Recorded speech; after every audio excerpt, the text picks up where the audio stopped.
Hey Bubble family, welcome back to the channel. So I'm still trying to work out the reason I was doing the videos the other way, but I recognize on YouTube it probably doesn't look very good, but when I try and do the videos this way, it's like, because obviously your eye line directs to kind of looking at yourself in the just like hint of narcissism, where I'm looking at myself. It's like your eye line automatically draws to looking at yourself, but it looks like I'm looking off camera. And obviously I'm doing this on my phone. I don't know how to do other than trying to just constantly look this way, which feels weird. It feels like I need to kind of go that way. And I don't know if any of you guys out there know how to do this. I think I'm possibly going to have to get a camera that I'm going to have to put perhaps attached to my iPhone and use a camera instead of actually looking at my iPhone camera, because I don't know why, but I've seen other people use their phones and it seems that they can talk directly to the center of the camera, but for some reason I'm not able to do that and I don't know why. So if any of you guys out there who are techies who know about phones, if you can please help me in how I can do this, because I feel like I look odd because I look like I'm looking off camera, so I apologize in advance. So as always, this is going to be my video today, which is my, I guess, my Thursday tea, I guess, you know, or tea and therapy, because I always give like a little bit of a therapy perspective to the videos that I bring. So obviously there's been lots going on, but this one is going to be talking about Thomas Markle. I did do a little bit in my community page about the fact that he is in hospital after suffering from a stroke, but I kind of want to talk about my thoughts and feelings in regards to what is going on. So if you want to join in with this video and you like these videos, don't forget to give it a thumbs up. If you enjoy multiple videos, perhaps you would like to subscribe to the channel, because obviously it's free, so please, and it helps the algorithm. So if you want to know more, grab your drink of choice, you know what to do, and let's dive right in.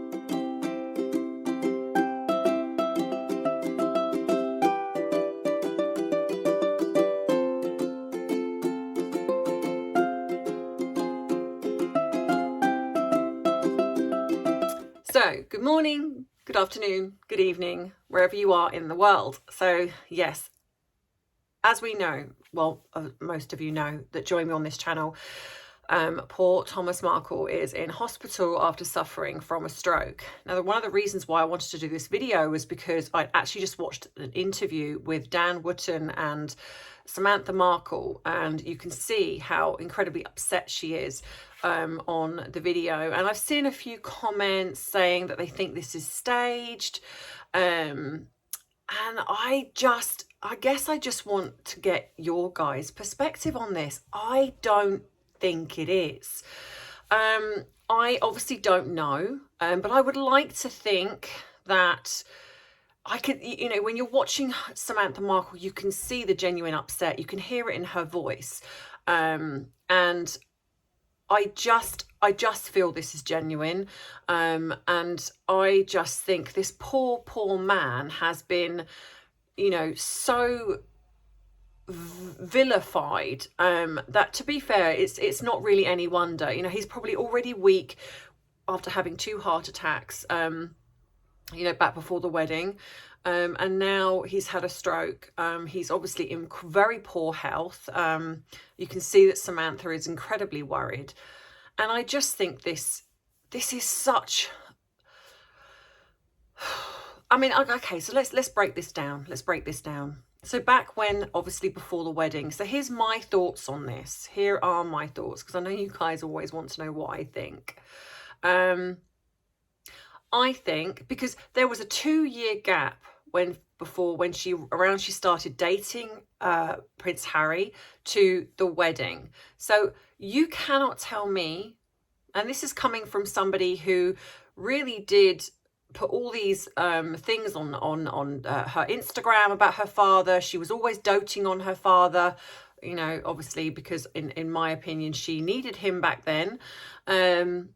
She gets with Harry, and she's all excited and she tells her father. But I believe what transpired, and again, this is my opinion, doesn't mean it's fact, it's my opinion. I believe she told Harry a story. I believe she told him along the lines of, I come from this very dysfunctional family, you know, I've worked my way up, you know, I've worked really hard, I'm a humanitarian, I've done all of these things, and I fought my way to the top, you know, because I'm an independent woman, and you know, and my family have just leached off me. My family just, you know, they're constantly wanting me to give them money. They're constantly wanting to do this, do that, you know, and that I'd imagine from what I've, obviously the rumours that I've heard in what happened when Lady C wrote her book, in the fact that apparently some people from Meghan's side allegedly tried to contact her to really create a disparaging story in connection with Meghan and her father. Now, obviously, again, this is alleged, and I'm not going to say any more on that matter, but it kind of paints a picture of this woman who has created this story of her past, and it would explain why she never wanted Harry to meet her father. You know, he didn't fit this new kind of where she's elevated herself in status. You know, I'm guessing, I mean, not that I ever would critique anybody that lives a certain lifestyle, but the way that Meghan behaves, which is down to her personality, he no longer fits that. So she has to find a way to explain why she no longer wants anything to do with him. So I then believe this whole pap shot scenario was a setup, a staged event, which then gave her the get out. It gave her a way out of not having her father at the wedding, because obviously if her father came, then I'd imagine Samantha came. She didn't want them there. She probably felt they were an embarrassment. And again, it's all alleged. This is kind of just going from my opinion of the character that I believe she is. It's not a professional diagnosis either, because I don't do that, but it's just, you know, in the realms of her personality and what we have seen in her behaviour to date, it feels like this is what was kind of going on behind the scenes. So she's kind of created this poor me, I'm, you know, like this, I'm a little mermaid, and, you know, so of course it creates this protective nature of the other family, the royal family, Harry, to be very protective of her, because they believe that she is just being this very hard done by, victimized person. So of course that plays right into the narrative, you know, of, you know, Diana 2.0. So anyway, so I think this scenario was all set up. So of course, you know, with the stress of it all and probably the upset, the father has 2 heart attacks. He's taken to hospital. You cannot tell me that this is a person who supposedly up until that point absolutely idolized her father, who in her eyes, let's look at it from that perspective, in her eyes made one mistake in setting up a few pap shots of him getting dolled up for a suit. It's not like that was the thing, that was the catalyst for her to have nothing to do with him. So, and all right, this, I don't believe that's true. That's what happened. But let's look at it from her eyes. So this is what she's decided to do. So then she finds out her father's had 2 heart attacks and is rushed into hospital. I do not know any daughter, even if they're angry with their father, who previously really idolized their father, would not rush to his bedside. She has the means of private jet. She could have been in, she could have been out. Or even push back the wedding because she would want her father to attend. So that's the first thing. So I believe this was set up because she never wanted him to come in the first place. So I believe that this whole thing was set up to create him to look really bad, which, let's be honest, all he did was try to make himself look better. He didn't want, I mean, bless him, he didn't want to look an embarrassment for his daughter. I mean, this just says it all about this man, that he's willing to do something along those lines because he doesn't want to be an embarrassment for his daughter. And I just find that so incredibly sad. And so then you've got this now where she has now she's got what she's wanted. She's bled this man dry, which is classic, in my opinion, narcissistic personality disorder, even sociopathy, with the fact that she has literally used him and dropped him. You know, devalue, discard, done. And the sad thing is this man constantly believes that at some point she's going to wake up and she's going to realize what she's done. I mean, I'm seeing this on the interview with Dan Wootton and Samantha, where she's kind of saying, you know, this is like your last chance, you know, to sort this out, to come and speak to him. It's never going to happen, because what you have here is you have a narcissist. And once you go into the discard, disown, they're done with you. And I hate to say this in a very dramatic way, but unless they can get something else from you, they have no use for you. You know, this is why she does not care. You know, this is a woman that's portrayed him to be the villain of this piece. And, you know, really, what has he done? Yes, okay, he's gone into the media, but Samantha's right. He's allowed to defend himself. He didn't do this prior to all of this stuff coming out. She has thrown him to the wolves with complete disregard. And what angers me is the media. The only person that really does seem to be fighting his corner in a way in the media is Dan Wootton, you know, and kind of around that, you know, he's vulnerable, you know, he had no idea what was going to happen. There was no protection, you know, and I do hold the royal family slightly responsible here. Now, obviously, I don't know the ins and outs. I don't know whether they did say to Meghan, you know, look, we can send somebody, we can do this. And she was like, nope, you know, but to me, you know, she is still part of the royal family. You know, she is still married to Prince Harry, albeit that I believe it's a business arrangement, especially after seeing that disastrous kiss on the polo match. Yeah. Who kisses like that? I'm sorry. You know, if I was going to do a public display of affection at a staged polo match, I would get a full-on lip lock. But she's just like, don't want to see, in case they zoom in and they catch that I'm not actually kissing you. It's just, yeah, it's but anyway, so I believe this is a business arrangement now. I do not believe these two are in love. Their body language absolutely does not show that they're in love, especially because every opportunity they are holding hands. Now, I'm not saying that means that they're not, but for a couple that has been together as long as they have, they should be very comfortable just in their own environment, together. A bit like when you watch Prince William and you know, Catherine, you see that they're quite capable of walking. You can still see that connection with each other, but they don't have to be like limpets, like, you know, I've got to hold your hand the whole time to make it look like we love each other. You know, when people enforce it that much, it's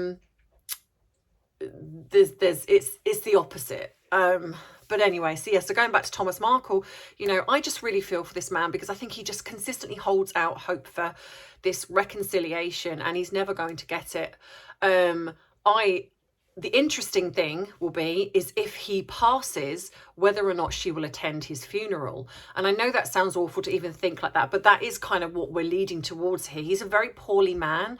And, you know, if 2 heart attacks, him being vilified by the Sussex squad, you know, which he has been trolled, so has Samantha, online, so terribly that, you know, it's not surprising that the stress and the anxiety of potentially coming to the UK and potentially bumping into them was possibly all too much. Now, some people have said that they think this is possibly staged, or this is going to give her the out not to come. Well, we will see. I personally think she's going to be relieved if he's not there. I think she's not going to want to miss her PAP opportunity. This is a huge PR event. This is to do with Netflix. This is going to get them what they believe, everything that they deserve. And so I personally do not believe they're not going to come. I think that they will come, especially now as it's looking like they will get their balcony moment, but it will be the secondary, like they're not getting the big one, you know. And I think we need to be clear on this. You know, this is about the Queen.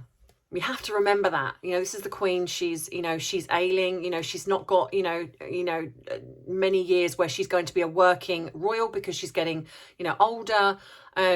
And so this is her platinum jubilee. So I believe the family are putting their differences aside and they're banding together for her. So I think they are literally keeping their enemy closer, because if they're here, they can be monitored. Because if they're over there and they were not allowed to come, you can bet they would do everything possible to take the limelight off the Queen. Now, they are going to try that here, but they are going to be monitored. The cameras are going to be monitored. So they will get this little moment on the balcony, but it's not going to be with the main royals. It's just going to be a few of the lower class of the royals, so to speak. So I just think this is really sad, because I think he holds out hope that he's going to have this moment where he's going to see his grandchildren. And I just feel very sad for this man, that he gave everything to this girl. I mean, yes, he spoiled her, and yes, I believe he was instrumental in some ways in creating the monster that we see now. But